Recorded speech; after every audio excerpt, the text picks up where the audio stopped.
샬롬 2월 22일 화요일 오늘의 묵상입니다. 오늘 말씀은 누가복음 14장 25절부터 35절까지 말씀입니다.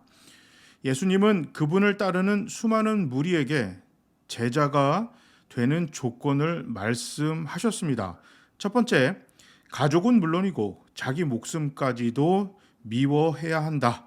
여기서 미워한다는 말은 말 그대로 미워하는 것이 아니라 당시 이스라엘의 언어적 표현으로는 덜 사랑한다는 뜻입니다. 가족이나 자기 자신보다 예수님을 더 사랑해야 한다. 주님의 뜻을 더 귀하게 여겨야 한다는 뜻입니다. 제자는 그 누구보다 주님을 사랑해야 합니다. 자, 두 번째는 자기 십자가를 지고 주님을 따라야 합니다. 십자가를 지는 것은 죽음을 각오하는 일입니다. 다른 사람을 위해서 자신을 희생할 줄 아는 것이 제자다. 예수님께서 말씀하셨습니다. 제자의 길을 결코 가볍게 여겨서는 안 되기 때문에 예수님께서 강조하신 내용입니다. 예수님은 제자가 되려는 사람들에게 신중한 자세가 필요하다고 말씀하십니다. 먼저 망대를 세우고자 하는 사람이 건축 비용을 철저하게 계산하듯이 제자가 되고자 한다면 자신이 치러야 할 대가를 생각해야 합니다. 다음으로 전쟁 때 상대를 못 이길 것 같으면 사신을 보내 화친을 청하듯이 제자가 되고자 하는 사람은 지혜로워야 합니다. 맛있는 소금이 쓸모없듯이 제자다운 삶과 내실을 갖추지 않으면 안 됩니다. 매사에 신중해야 하고 지혜와 실력을 겸비해서 소금으로서의 역할을 감당하는 제자가 돼야 합니다. 지금 예수님께서 이 말씀을 하시는 대상은 하나님의 자녀들에게 하는 이야기입니다.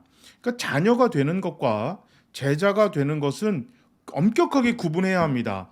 자녀가 되는 것은 예수님을 구주로 믿는 믿음으로 누구나 얻을 수 있는 것입니다. 여기에는 그 어떤 것도 필요 없습니다. 주님을 구주로 선택하는 것, 그 믿음만 필요합니다.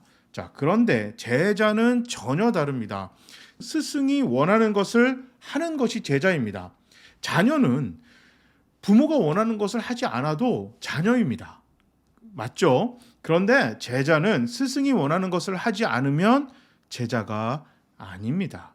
예수님께서 교회와 성도들에게 자녀로 멈추지 말고 제자까지 성장해야 합니다. 이렇게 강조하시면서 제자가 되기 위해선 자신이 사랑하는 것보다 하나님의 뜻과 하나님을 먼저 더 귀중하게 여기고 따라야 함을 이야기하고 있습니다.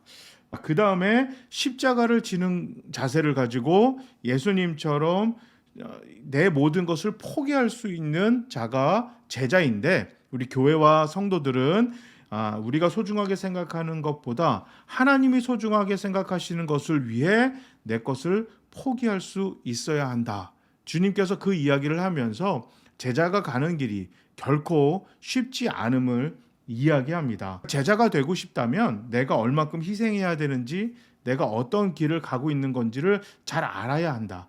예수님의 제자가 이 땅에서 하는 일이 무엇인가를 명확하게 구분하고 깨닫고 알고 있어야 우리가 제자로서 교회다운 교회, 성도다운 성도로 살 수 있음을 예수님께서 말씀하셨습니다. 이제 이런 얘기하면 제자 되지 말아야겠다. 이거 아무나 하는 거 아니네. 누군가 하겠지. 예, 맞아요. 아무나 제자가 될 수 있는 것은 아닙니다만, 분명한 사실은 제자다운 제자가 되기 위해서 우리가 노력하지 않으면 그 누구도 제자가 되려고 하지 않을 것입니다. 그렇게 되면 그리스도의 복음이 땅끝까지, 마지막 사람까지 전해지지 않습니다. 제자가 되는 것은 누구나 해야만 하는 의무는 아닙니다만, 그러나 우리가 제대로 된 신앙인으로서 교회다운 교회, 성도다운 성도가 되기 위해서는 꼭 제자가 돼야 합니다. 이것이 꼭 필요한 겁니다. 제자가 넘쳐나는 우리 교회가 되기를 소망합니다. 그리고 맛을 잃은 소금은 음식을 넣을 때 넣는 소금이 아니고요, 불쏘시개 역할을 하는 소금입니다. 지금은 기름도 있고 뭐 석탄이나 불을 만드는 많은 재료들이 많습니다. 그런데 이 당시에 불쏘시개 역할을 하는 것은 굵은 소금을 집어넣었다고 합니다. 소금을 열이 가해지면 폭발합니다. 이 폭발력을 가지고 온도도 올리고 불을 더 잘 붙이는 역할을 소금이 했습니다. 근데 이제 불을 다 쓰고 나면 이제 재를 수거해서 버릴 때 이제 불쏘시개 역할을 다 한 소금은 짠맛이 없어진다고 합니다. 신기하게 짠맛이 없어진대요. 그래서 오늘 본문에서 예수님께서 말씀하신 맛을 잃은 소금은 음식에 넣는 소금이 아니라 불쏘시개 역할을 감당하는 소금입니다.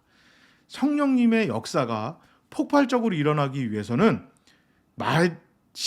짠맛을 가진 소금이 되어야 합니다. 그래야 성령님께서 우리를 통해서 역사하실 때 폭발이 일어납니다. 그러나 맛을 잃은 소금은 폭발이 일어나지 않습니다. 큰 은혜, 큰 축복, 큰 기적이 일어나지 않습니다. 2022년도 우리 교회를 통해서 우리를 통해서 하나님의 은혜와 축복과 기적이 폭발하기를 정말 소망합니다. 그 일이 일어나기 위해서는 우리 모두가 맛을 잃어버리지 않는 짠맛을 여전히 유지하고 있는 소금, 예수님의 제자가 되어야 합니다. 오늘 이후로는 우리 교회 또 우리 모두가 예수님의 제자가 돼서 성령님의 축복과 은혜가 기적이 폭발적으로 넘쳐나는 우리 교회 우리 모두가 되기를 정말 간절히 소망합니다. 제가 한번 기도하겠습니다. 주님, 자녀만 넘치고 득실되는 교회가 아니라 맛을 잃어버리지 않는 짠맛을 그대로 유지하여 성령의 역사가 폭발적으로 일어나는 제자가 흘러넘치는 우리 교회가 되고 내가 되겠습니다. 성령님 도와주시옵소서. 예수님의 이름으로 기도합니다. 아멘. 다른 누군가를 위해서 희생할 줄 아는 또 지혜를 가지고 그리스도의 복음을 전하고 어려운 사람들을 돕는 제자로서 귀하게 하루를 힘차게 살아갑시다. 모두 샬롬.